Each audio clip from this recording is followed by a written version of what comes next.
चली गई।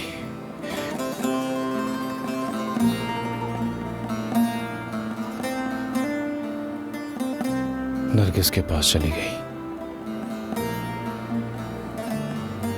मैं रोक ही नहीं सका, रोक ही नहीं सका। देखो, वो मुझे हर जगह दिखाई दे रही।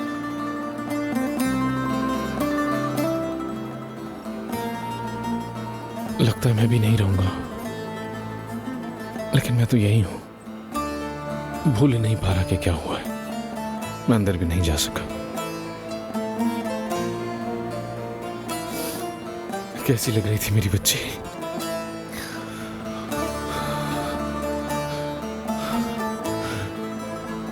वो यहाँ खेला करती थी, इसी बाग में खेला कूदा करती थी।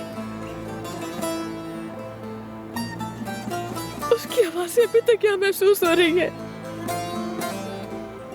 उसकी आवाज हर जगह है, हर जगह दिखाई दे रही है। मैं क्या करूंगा ज़मरुद? मैं क्या करूंगा?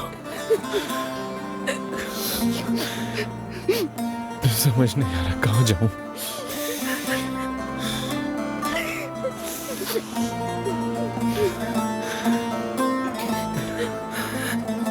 दोनों ही चले गए।